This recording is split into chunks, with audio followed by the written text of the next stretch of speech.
Hey there, this is Matt once again. Welcome back to another review of another 80s horror film. And this time it is The Prowler. Now, the Prowler I was not going to do because I had actually reviewed this along with The Burning last year in 2018. October 2018, actually. So I'm like, I don't know if I'm going to do it, but I had about 2 or 3 people ask me about this. And the thing is, I have a very unpopular opinion on The Prowler. To be perfectly honest, I'm not a fan of it. I think the only thing going for this is the gore. That's the only thing I think going for this is the gore. Tom Savini's gore is fantastic. This scene here, which I don't know if you can see, but when the knife goes in and comes out of the bottom of the chin, the guy's eyes are rolling back so they look white. The killer getting his head blown up by a shotgun, a pitchfork that goes into someone and comes out the other way, getting cut in the neck in the pool, and then there's a shot, it looks like you can see like air bubbles come out. It's really good effects by Tom Savini. But other than that, what else is there to like about it? I don't care for the music. I don't care for... I didn't think it was moody or atmospheric. I didn't think it was suspenseful. In fact, I thought it was rather dull and boring a lot of the time. I didn't care about a single character. I didn't care about the deputy or the lead lady, who are our main characters. It was just a lot of cat and mouse for a murder mystery that I didn't think it was much of a mystery because the setup during World War II, this woman named Rosemary, hence why this was previously named Rosemary's Killer, she writes a letter to her boyfriend saying, "I'm dumping your ass. I got another dick to suck." So he gets pissed, goes to the dance with his army fatigues, his combat suit, whatever, and kills her and her boyfriend with a pitchfork. Okay, I mean, it's a fine little backstory, but it's not a huge like driving force to me to liking the film or anything. And then there's a lot of cat and mouse of the deputy and the woman. There's a point they think it's this guy Lawrence Tierney, and obviously it's not because he's so much of a red herring. They check in this grave and they find a body in it. A lot of cat and mouse in this house. There's one point that stupidly, it seems like one of our main characters would die, but the killer just lets him go. Like in the third act, the killer should have killed the deputy, and for some reason doesn't. I don't know why. Oh, and spoiler alert, if you want to know who the killer is, 3, 2, 1, it's the sheriff. And it's so obvious because, number one, the flashback took place in the 40s, so it's like 35 years later by the time this was made. So it'd have to be an older gentleman. And there's not that many old people in the movie. There's the obvious red herring, and then there's the guy who shows up at the beginning and completely disappears for the rest of the film, as if to have, oh, we want the audience to forget this guy.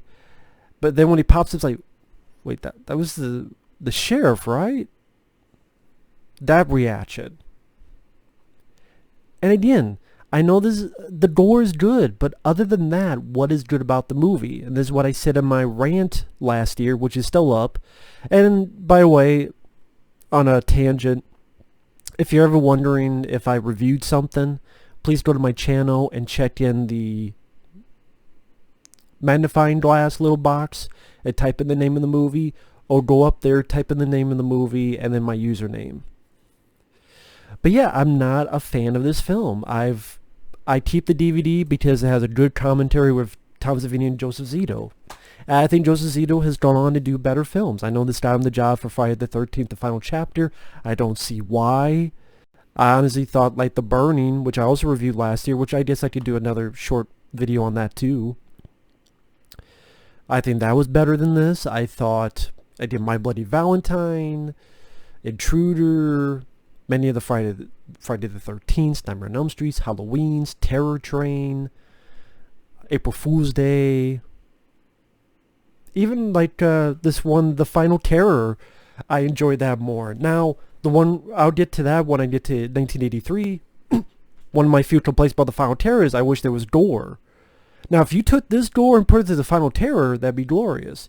But The Final Terror, at least I kind of like the actors, if the characters are in that depth, but at least the actors. Oh, cool, that's Daryl Hannah. And, oh, cool, that's that guy. And I like the look of the film, and I like how they shot it in the woods and the forest. I thought they made the forest look pretty nice. And there's other elements I like.